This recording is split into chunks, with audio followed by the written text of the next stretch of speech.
Right, we are recording. Miles, how you doing today? Hey, I'm very well, mate. Yeah, thanks for having me, man. Absolute pleasure, mate. Where are you today? I'm just in my house in East London. Nice, nice. So I'm not too far from you. Sun's shining today, mate. Yeah, mate, it's a nice one, isn't it? Definitely a stroll around Vicky Park in a bit, I reckon. Lovely stuff, lovely stuff. Well, look, Miles, before we get onto your playlist, I just want to kind of go back over the last sort of couple of years of just, I don't know, madness, I guess, and just ask how, I don't want to linger on the whole lockdown thing, but I'm always interested with artists, how you found it both personally, the lockdown, and creatively. It, but I guess without sounding like the classic question, I had to do waves of both of those things. You know what I mean? Yeah. Like, definitely found it. Some stages I was being creative, and then some stages just completely not, and just playing a load of Mario and FIFA and eating Haribo and doing absolutely fuck all. You know what I mean? That's all the good stuff, man. Yeah. You know what I mean? Like, people expect you to be there pining for 10 hours a day writing these songs, but I definitely had moments where that was fucking way out the window, mate. And and personally too, it affected a relationship and stuff like that. You know, it was a lot really, and I think you always have these, you know, when you tour and you're in a cycle of an album, it's kind of like, touch wood, it's like, you know, if it's busy and stuff, well, you know, which is a great thing, but you know, once it sort of ends, you always have these lulls anyway, you know, like it's like kind of once you're done with that record, you go back to sort of write another one or start a new one. It's don't get me wrong, it's better than stacking shelves at Tesco, and I'm very lucky, and I'm totally don't take it for granted at all these days or anything like that. Do you know what I mean? But it's like, it's mentally though, it can sort of fuck with you a bit, because it's kind of like it's so extreme is what I think I'm trying to say at times. Do you know what I mean? And it's like, it's kind of, no one's knocking on the door, no one's calling, and it's up to you to sort of get that ball going again. It feels like each record, it almost feels like your first one each time in a way, you know what I mean? It doesn't ever like, it can be sort of really tough at times. Do you know what I mean? And and the pandemic for me was a bit, it's a bit, so weirdly I'd had a sort of taste of it, if that makes sense. Do you know what I mean? Yeah. From Totally. sort of, if without sounding, if that does make sense, but hard, mate, at times. And I think especially, you know, it's like when we started to sort of do work again, or mine sort of, it seems quite long-winded, it's been in sort of dribs and drabs, and it's kind of like, I can overthink things anyway sometimes. And it's kind of like, I feel overwhelmed a lot more. Yeah. Do you know what I mean? Yeah, like, totally. Like, even, you know, the idea of even doing gigs a bit, or even doing interviews or stuff like that, I feel like it's like everything seems a bit more of a big deal. So I'm just trying to get my head to not sort of be in this sort of panic mode sometimes, you know what I mean, or worried or something. Do you know what I'm saying? It's funny. In regards to sort of writing, and obviously there's new music now. Like, I've spoke to sort of so many people throughout lockdown, like musicians and not just me, like actors and things like that, anybody within the sort of creative field, really. But I always felt like, speaking to musicians, that for bands that are constantly sort of touring and things like that, and constantly on the go, to almost have that, right, well, look, all of that stopped. That doesn't exist anymore. We're now, you're stuck indoors. And it was so reassuring what you said, because so many other people have sort of agreed with that. It's like, well, look, it should have been like, fuck, right, I can write 5 albums now, because I'm going nowhere for the next however long. But it was like, you can't force that. And it's like, do you know what? I just want to play Xbox. And like, mate, that's exactly what, I was like, and actually, I fucking loved it. You know what I mean? I've completed every Mario game on the Switch. I fucking got the FIFA, I'm fucking smashing. Do you know what I mean? I'm on like Ghost of Tsushima on the PS5. I'm just fucking going in. I'm like Games Master. Do you know what I mean? Yeah, I'm You like, got to wow, have dreams, Miles. You got to dream big, brother. you know what I mean? I was like, what's happened to these rock and roll days that we had? We used to fucking have it. Oh, brilliant. Well, look, let's talk rock and roll. And so let's get the playlist starting. And I always ask guests for track one, the song that they regard as having the greatest ever intro, please. Yeah. Well, it's a new tune, and I mean, I was thinking it can go. I love an intro of a tune. Like I love a boxer's entrance. I love wrestling entrances. I'm quite like that. The dramatic of an entrance. I think let's talk about that. Let's talk about that because I looked at your Spotify playlist and do you box? Yeah. Well, I box, and I know, and I had a little go this morning. Actually, do you know what's quite bad? I can still smell my wraps on my hands, and it's nice, horrible crusty smell, man. Yeah. But I noticed that you put a Spotify playlist up, and there was lots of kind of songs that I just think he must box, because I was looking at the songs and I thought, there's his little boxing playlist there. I'm sure of it. Yeah, boxing's my favourite sport. Absolutely love it, mate. I'm mad about it. So. Yeah, like, you know, like, yeah, I'll walk the gym listening to Rocky. You know what I mean? I'm like that dramatic about it. So anyway, I chose Little Sims just because when I heard this intro, it reminded me of like a Rocky intro, or I could just imagine at a gig, the lights are out and it's dramatic. It's got that David Axelrod, it's got James Bond sort of vibe to it. Yeah. And it just... It's just so fucking cool, and it's kind of it's like I haven't seen her live, but I imagine that would be her intro to a gig, and I think it just makes you. It's really dramatic, and it makes you sort of, you know, you're like, right, I'm fucking ready for this. Call of arms, isn't it? Yeah. I just think it's really, really badass, and I love all that sort of orchestral stuff, and it's got big timpanis, and it's quite old school in a way, but it's it's a defo like. I've arrived intro, isn't it? You know, it's so grand, isn't it? And it's like, and as it does start to, because it takes about a minute before she comes in, and I think then when the kind of orchestration drops down and then the beat starts to kind of be more prominent, I hadn't even realized, but it's so Axelrod. I hadn't really sort of picked up on that. Do you know what I mean? Yeah, it's got that sort of thing about it. Yeah. In regards to intros, Miles, I mean, that's instant. You know, the minute you hear that, like your ears are going to prick up, and it's like, right, okay, something's happening here. And I always ask songwriters this, that I watch my kids how they listen to their music now, and it's just on their phone. It's just bang, bang, bang, bang, bang, bang, bang. Like the attention span's so small now. And I just wonder, when you're writing, how much consideration do you put into how a lot of people listen to their music now, and how quickly you need to pull them in now? Or is it like, well, no, fuck that, I'm all about the art, and it's like, like, I'm all, you know what I mean with the question? No, it's so weird you just fucking say that though, because obviously on the album I've just made, and always what I do, I'm just about writing amazing songs. You know what I mean? And I want great lyrics and great melody, pretty old school.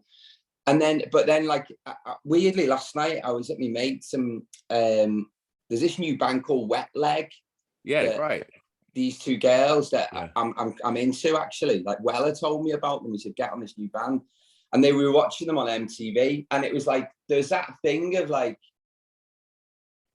the sparseness or the repetition of like, it's kind of like, it's old. It's like almost like The Fall or Gang of Four, but done in like a pop way. It reminds me of, and it's really simple. And it's kind of, songs aren't about like the big chorus, I think, at the minute. And then today I was just on the acoustic, and then I was sort of thinking of, I was just doing this before you. I was like, if you had like a hypnotic thing, and it went, pimping in the south, and I'm riding on a vision on my goal. You get a mission like your mission, and I'm rustling, and I'll be my rock and roll. And then if the chorus just went like,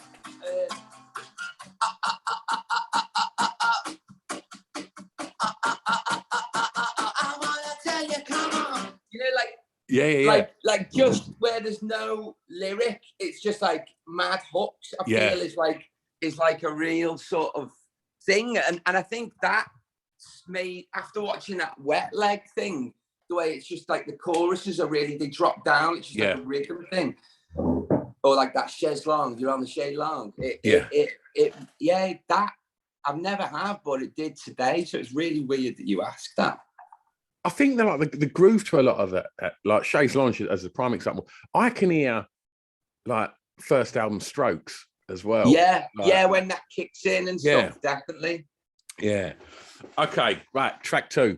I want to ask you to tell me the first song you remember hearing that had an emotional impact on you, please, Miles. Mate, can I just... there's so many here that are the list. Can I look at my list? Of course you can, mate. I can prompt you. I've got it here as well. If you want, let me write down my list, because I sent this over the other day, and like, let me just. It's on my phone, and I'm on my phone. Go ahead. What was it? Right, let's have a look. I've got it here.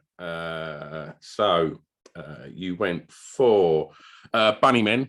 Nothing Ever Lasts Forever. Yeah. That's this one, isn't it? Yeah. The school one. Badly Drawn Boy. That's right. And what's the other ones? Let's have a look. First song you bought from a record store, 2 Unlimited. Yeah. Song that soundtrack your year's clubbing, YMCA. Yeah. Song from an artist from your home county, you went Pretenders. And a song that many may not know that you want them to hear, you went Rolling by Limp Bizkit. Yeah. Okay, cool.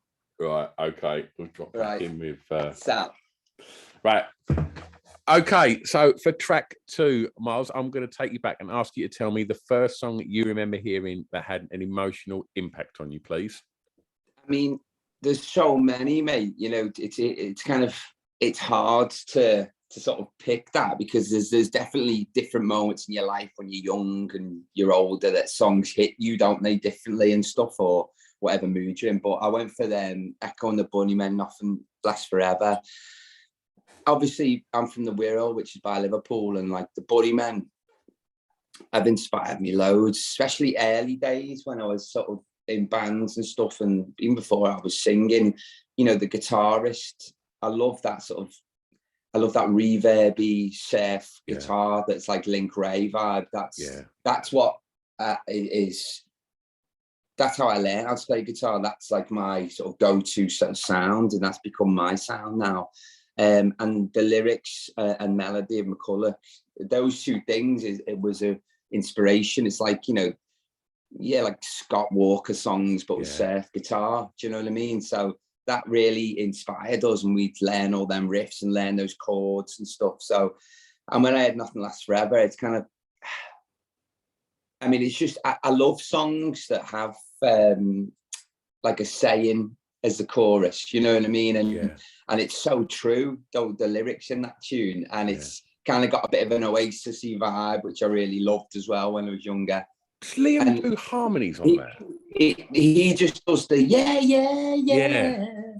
in there. I think they were just in the studio. It was in Parr Street in Liverpool. I think Oasis were next door, and I think he just went in and they were chatting, and he just did the yeah in the background, which is kind of like its own little hook in the song. And yeah, it's just, I don't know, I get like I just get a real emotion from it, and I think it's, I don't know, you know, song, I just really relate to it, really. I really relate to the lyrics. What's the emotion, if you had to pinpoint it? A bit of a sadness, really. Yeah, like a slight worry, I get. Yeah, if that makes sense. Ian McCulloch, he must have said it probably around the time that this track come out, and because they've been pretty quiet. I think Ian had been doing that Electrification band for a while, and I think then you know, around that sort of mid-90s, Bunnymen come back with that album, and I'd missed. I'm 48 8, so I just kind of missed the first kind of boom of the Bunnymen in the sort of 80s. But obviously I was aware of the songs, but I wasn't aware of just how much of a legend Ian McCulloch was. And the first interview I'd ever, like, what, it was on MTV or something, and they were talking about rock stars, and he went, yeah, I remember the first time Bono met me. And I just thought that was so fucking cool. It wasn't like when I met Bono, it was when Bono met me. And I just I fucking love that. Yeah, I know. It's amazing, man. It's like those first 3 albums, Crocodiles, Heaven Up Here, and Ocean Rain, are just absolutely incredible, mate. You know what I mean? If you go back and get them on now, it's been a minute since I put them on, but they're absolutely perfect. Like, so going back then, like growing up, was there always music on at home? And where was home? Yeah, home is the Wirral for me. So mum and dad from Liverpool. Then when I was born, they moved over, and then I just grew up with my mum in the house. It's just me and her. And in my mum's or my nan's or my aunties, Motown is such a big thing. You know what I mean? Four Tops, Temptations, Diana Ross, obviously and the Beatles as well. So this is like, and in the house and that, there's always the music just on. Do you know what I mean? And especially if you're having a family thing or whatever at Christmas or birthdays and stuff. So yeah, the Motown thing, and even like my auntie loved the Northern Soul. Just that whole thing was always what would be on, and there'd be a bit of dancing going on. So definitely, I grew up with all that really, and it's kind of like the Four Tops has been me go-to for a long time. If anyone comes over, I just whack it out, leave it on. Do you know what I mean? And it's something that I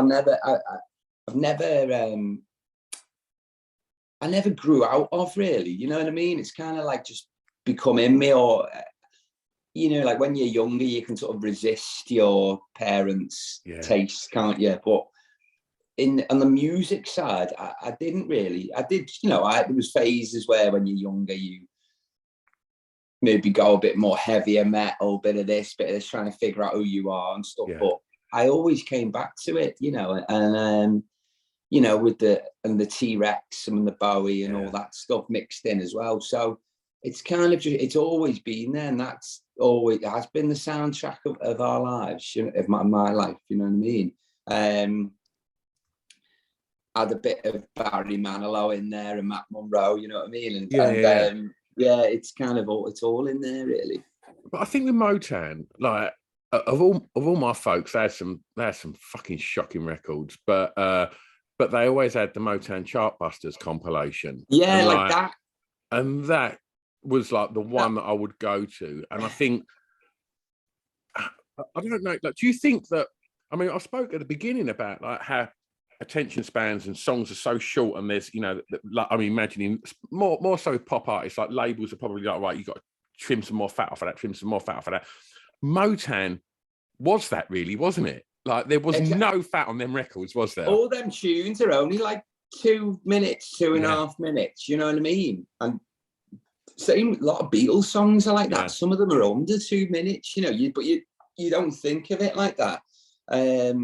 Just great. Yeah, you just know the best of Motown. You just, if anyone's coming over, it's kind of like, it's a no-brainer really, isn't it? Yeah, just perfect pop songs. Perfect pop songs. I know. Right, let's take you back to school. For track 3, Miles, the song that reminds you of your time at school, please. I mean, in school, I was like a real daydreamer and quite shy at times as well.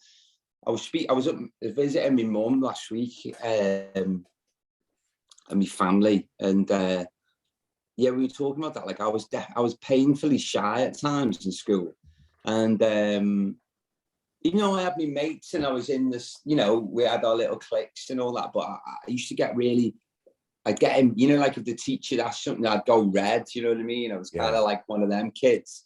But I'd have, well, at that time it was mini disc was our thing. And I'd make these comps from my CDs, and, you know, you'd have Oasis, The Verve, all that stuff. And then when I had that first Badly Drawn Boy record, it just reminds me of being in school Yeah. That song, and I think his voice, and I never really heard anything like that. And I think at the time as well, I was playing a bit of saxophone in school, and I was trying to learn Take Five, and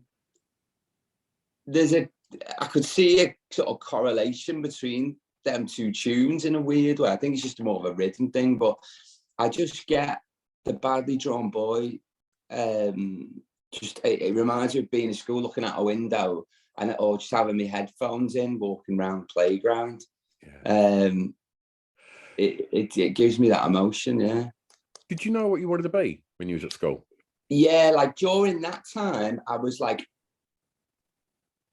I just started playing guitar around 13, 14. And I mean, I just wanted to be in a band, just as a guitarist. And we were in bands in school. And then we had like a little rehearsal room in over in Liverpool, but no one wanted to like rehearse or play really. There was like 5 of us in the band, and I used to go and get, my mum would drive, like for the rent each week, can't remember what it was, I don't know, 5 or 10 each, whatever. My mum used to drive me to each of the lads' houses, like 5 lads, to go and get the rent that I'd pay for the guy, because I was that determined that I didn't probably get in trouble, or I wanted to keep that rehearsal space, you know. But it was like, it felt really, really frustrating because no one was kind of as up for it as I was. And so in a band thing, playing guitar, I felt confident.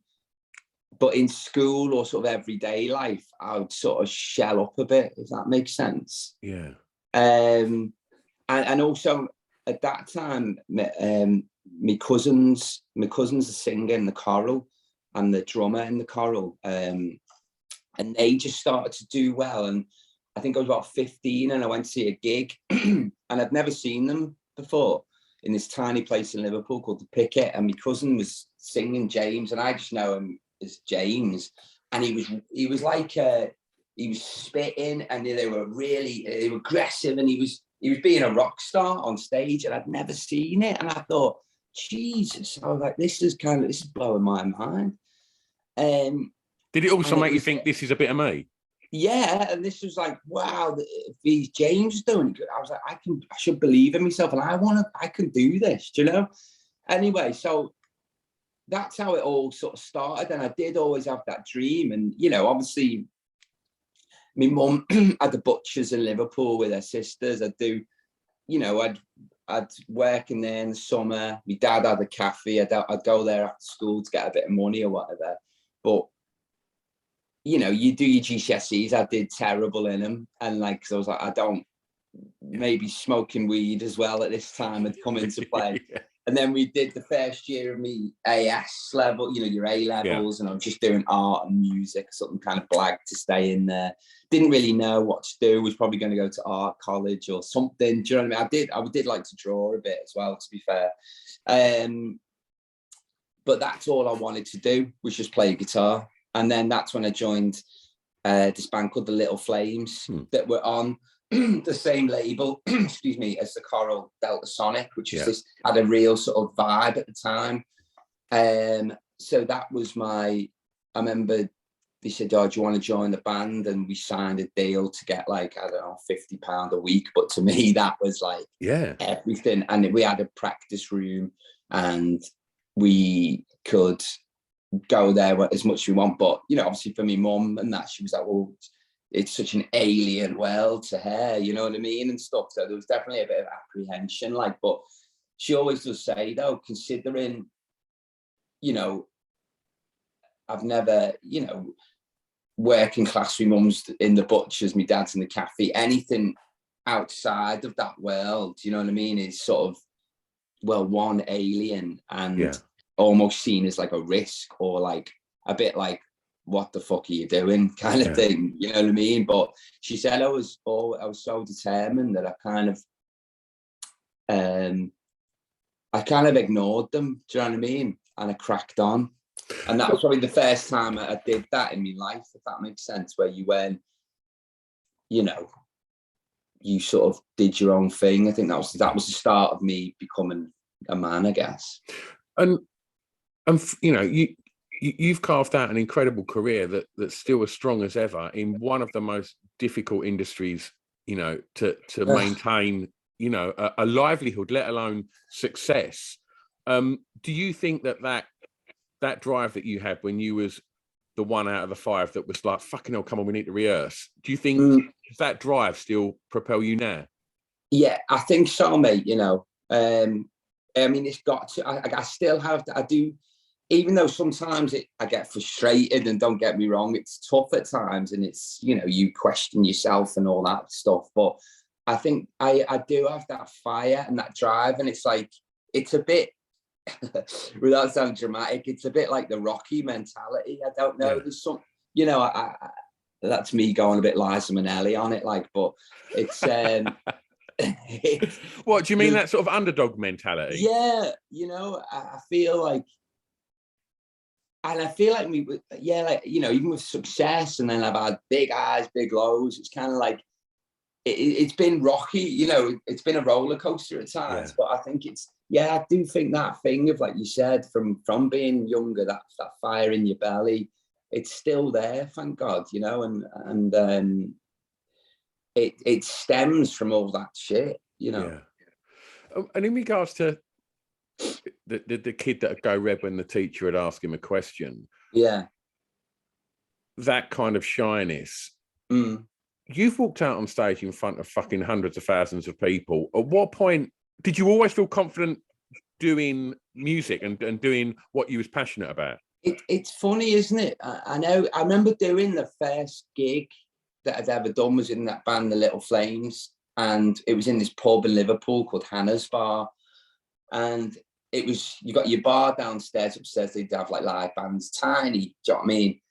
And I remember we'd walk up the stairs, no dressing room or that, and you know, there's a few people upstairs, but in my mind, I'll never forget that feeling of walking up the pub into the room where the people are, and we were walking through them all. I mean, no one knew the fuck we were, like, yeah. And in my head, it was like, I am walking onto Wembley, you know what I mean? Like, and it sort of, I suddenly got like a bit peacocky, and I was like swanning through, like, you know what I mean? Like, and from that moment on, it's kind of like, and gigs, I mean, if you don't do it for a bit, yeah, you do feel a bit rusty, and it's getting like match fit again, isn't it? Yeah. You know what I mean? It's like anything.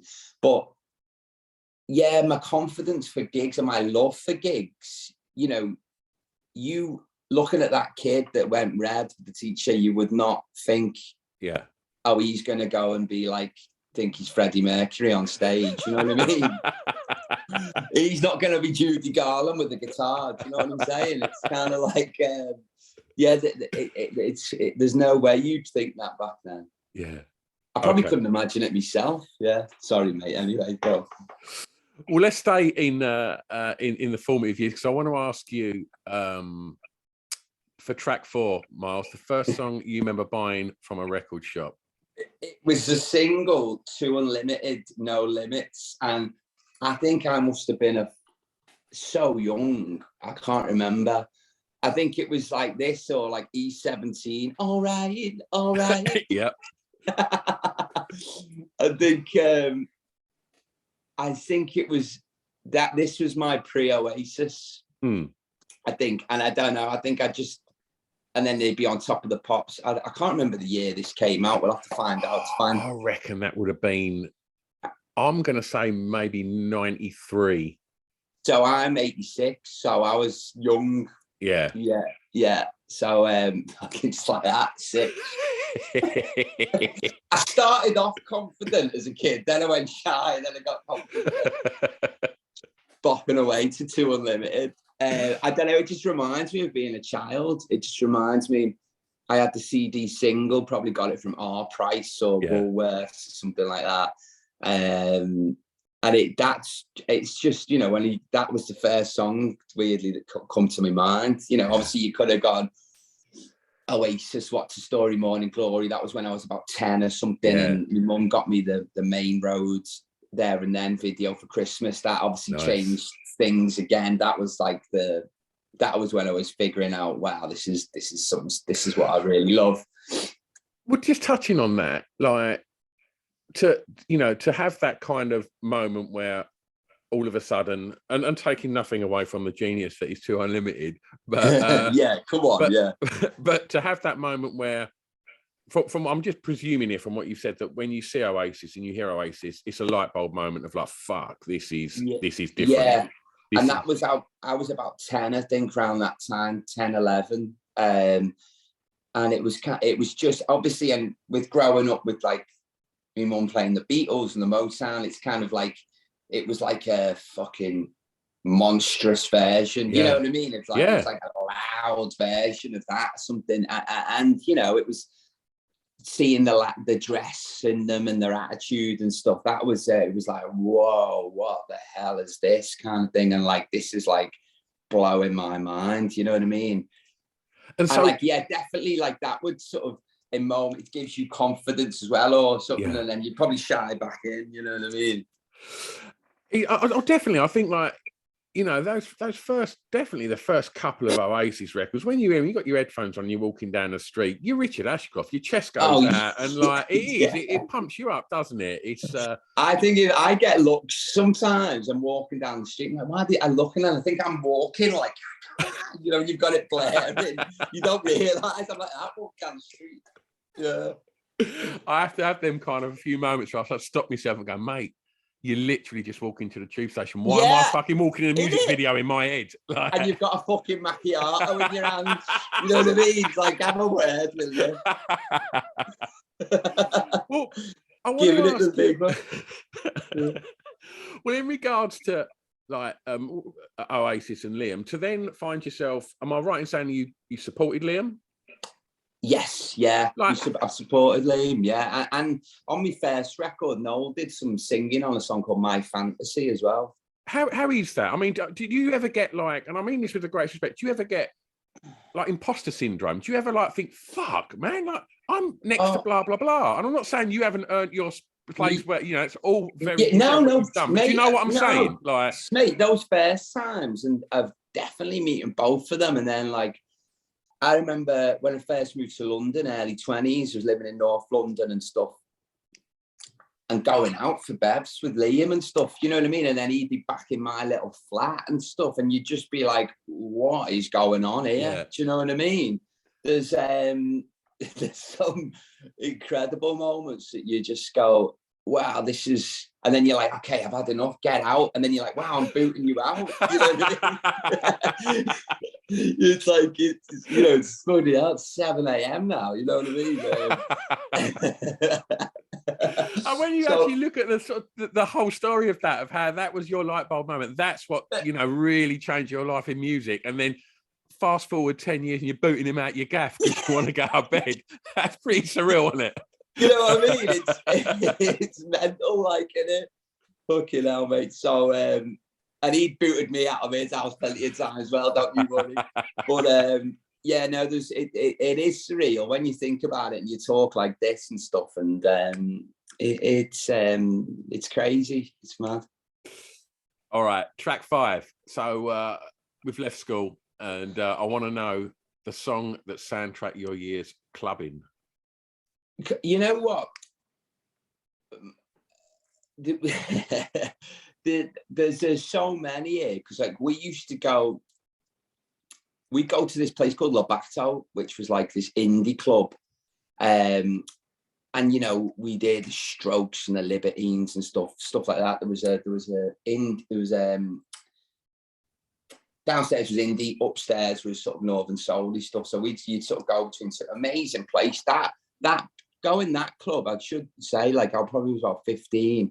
That was where I did start to get confident, I think, because you were out of school, so no one knew you there in the club. First time you heard the music, and it was the first time, you could, that was it. You could chat to girls without getting embarrassed because you're in school, whatever it may be. It was like you were dancing, you were sweating. Obviously, you're getting off your rocket as well. So you find your tribe, don't you, at that age? I found my lads, and I found, wow, we're going every Saturday, and we're just going to dance, and we're going to sweat, and we come out bedraggled, and it was kind of like that. We found out a lot about ourselves doing that. I did, you know what I mean? And also we'd go to the gay bars, and we would go, there's one called G Bar and one called Garland's in Liverpool. And we used to, you know, me and my cousin used to go, we were young, but we used to love it. Yeah. We'd be drinking vodka and Lucozade and just be... Vodka and Lucozade? Fucking hell, that's proper Del Boy. Mate, vodka and Lucozade original is what they had in the G Bar, and everyone was on it. And then like, you know, like YMCA would just, you'd be coming up or something, and it would just that intro. Mate, intro. What an intro. I love that song, you know. Fucking, that's an intro. And we'd just be coming up on vodka and Lucozade, and we'd just be loving it with everyone. And we'd just be in the middle, all huddled with like the gays, and we'd just be like having the best time ever. And we were about 16 and just absolutely loving it. Yeah. Oh, so amazing. That's an image of me first clubbing experience. Yeah. Oh, mate, I think that's possibly the best answer I've had on 350 episodes. Coming up on fucking vodka and Lucozade to the YMCA. Yeah. Probably dressed a bit modish as well. You know what I mean? Everyone in there was like, who the fuck are these? Oh, fucking hell, I love that. So do you like, are you a dancer? You like to dance? Oh, I do, mate. You know, I love them. And even down here, like they do, I some, you know, there's like, they do like Northern Soul nights in the Moth Club now and again. Or, I mean, I don't really, there's a couple of nights on in there, like once a month. And I still love to go and just, I love hearing the loud music. Yeah. Do you know what I mean? And I don't do it enough, really. You know what I mean? Yeah. But I do it. I love it. Well, I'm going to take you home for track 6. And a favourite song from an artist from your home county, please. I can't remember what I said for this one. What did I think you went Chrissy Hind and Pretenders. Oh, home, but should I do something from Liverpool? You can do. Yeah. When you say home, you just mean like England? Well, I said county, but you're of the 350 episodes, you'll be the 340th that thought it was country. So don't worry, mate. You're in good company. I need to put county in big fuck off letters. I'll tell you what I'll do because Elvis Costello is from where I'm from. And is this sort of like what, me growing up as well and stuff? What was this? No, just a favourite song from an artist from your home county. Favourite song from like where I'm from is probably, I love Elvis Costello, Pump It Up. Oh, mate. It is, well, one, I love Costello, and two, I've got a soft spot because we're from the same place. But that song, Pump It Up, for me is the most perfect rock and roll-y, cool, upbeat Motown pop song. And it's got the attitude, and it's a bit gnarly. You know what I mean? What an intro! Boom, bam, fucking brilliant. Tell you, we've got some. We should just do an intro podcast. Intros all day, the intro boys. Honestly, mate, that's stuck with me. I can't remember when I first heard it. I'll probably say. I think my mum got me a Costello CD when I was a kid, probably in my teens or whatever.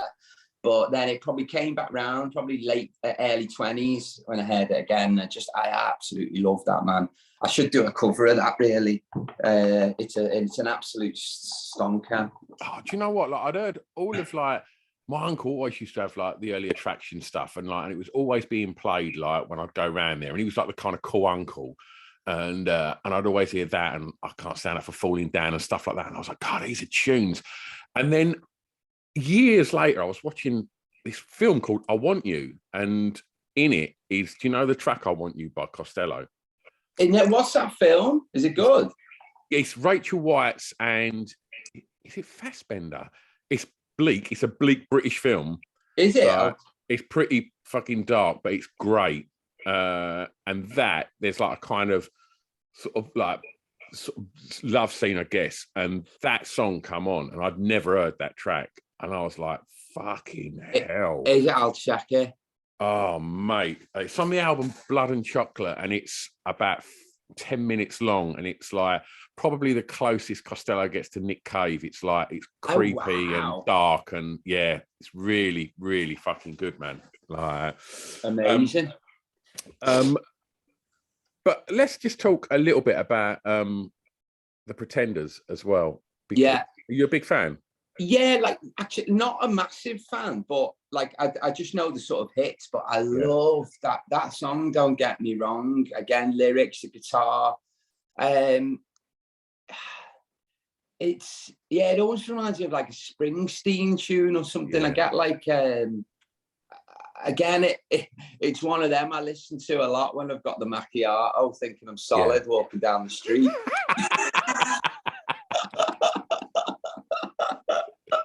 You know that everyone that's walking past your headphones is doing the same, mate. You know that. Yeah. It's like an umbrella in the backyard. Just an absolute great. I love her voice on it, and it's a band I want to delve more into, really. And I think she's just cool as fuck. She's pretty badass, man. Yeah, super. Yeah. Right, last track. Miles, I'm going to ask you to tell me a song that many may not know that you want them to hear. And I'm fucking no idea where we're going with this. Like, you mean people you wouldn't expect that I would listen to? I guess so, yeah. Because when you sent this over, I was like, "Is having a fucking laugh? What's going on here?" Like... No, it's just like, as when I was younger, when Limp Bizkit Rolling came out, I got to admit it, we fucking had it. Well, it was huge, wasn't it? Yeah, there was a moment in my life when I was like, this song is genius. Yeah. Red baseball cap? Yeah, I think, there was a phase where I thought I'm going to try being a skater when I was like 14. It lasted probably like a week. And then it was like, we were big fans of wrestling, The Undertaker. That was his music. But there was a phase for definitely, I don't know, a few months when we were kids, smoking weed, and we were just blasting Rolling by Limp Bizkit, smoking weed out of fucking can pipes, thinking this is it. You know what I mean? Yeah. Oh, wonderful. Are we going to get like a Miles Kane kind of new metal concept album in a few years? Oh, mate. I'm up for it. All right. Well, look, Miles, as we kind of are out of lockdown at the moment, and it's, fingers crossed, everything's going to stay positive and more connected than it has been in the last sort of few years. We're recording, this is the first one I've recorded in 2022. Looking ahead into this year, what are you looking forward to what are you looking forward to personally, and what's going to be happening professionally? Ooh, personally,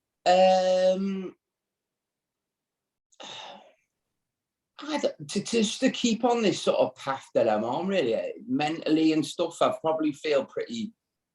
I have my moments and stuff, but I feel like confident in myself. You know what I mean, or content, and I do have my sort of doubts daily and stuff, but I feel I can navigate, and maybe with the work that I do and stuff, that I can control it a bit more, or know how to deal with it, or to sort of ease those thoughts better these days. And I think that's just a bit. You're 35, and from 30, I sort of realised my sort of problems, and you sort of work on it. Do you know what I mean? Yeah, totally. Like, I don't give a fuck about anything. You you're just whatever, aren't you? Yeah. Burning the candle and doing everything. So, I'm enjoying I'm enjoying life, and I just want to continue to do that, really, and keep making tunes, and I'm reminding myself that, like, when I get on a bit of a downer and stuff, it's because I haven't played guitar or I haven't gone and had a jam with the lads. And I forget this sometimes, you know, when you go into one and you go down a bit, you're going in the well or something. It's like, if I go to the studio and I do a new demo or whatever it may be, or even if I just sat on the Akui for 20 minutes on the sofa, it brings me back round and I get that, the peacock comes back out, you know what I mean? And I just have to remind, like, that's when I'm at my most happiest, I think, when it's just, it's like that thing, innit? It's like a little bit often, you know what I mean? Yeah. Like continual sort of thing is when and I like to work. I do like working, you know what I mean? I enjoy it. So just to keep pushing myself really and hopefully make another. I recorded a couple of new songs that aren't on this record or that a couple of weeks ago in Liverpool with my cousin. And then just gonna, keep working, man. And enjoy this album as well, because I've sort of sat on this a little bit, this album, do you know what I mean? Because I wanted it to be the right time and stuff. And I think lyrically and stuff on this album, it touches a lot of places and it means so much to me. So as a body of work, as an album and a cohesive piece, it's like, it's the most that I've ever done. So I'm just excited for it to be put out there now. And to sort of see if hopefully it'll connect with people in the same way it does with me creating it and, you know, listening to it now, whatever. Wonderful. And live dates? And then we're going back out. We've moved it to May. So we've got Europe in April and we've got UK in beginning of May, I think it is. Wonderful. And if people want to find out all about releases, gigs, etc., where's the best place to keep up to speed with you, mate? The website. I think it's mileskane.com or something. Just have a Google or whatever. I think it's mileskane.com. How do they find it? You'll find. I should have just said that. They'll find it. It's out there. Miles, I've had an absolute fucking blast, mate. It's been really lovely. You know. Like, thanks so much for coming on, mate. Nah, thank you, mate. I really, really enjoyed that, man. It was refreshing. Excellent. Best of luck with the album, brother, and enjoy the gigs. All right, kid. I'll see you down the line. I'm just going to press stop here, and I'll just press stop.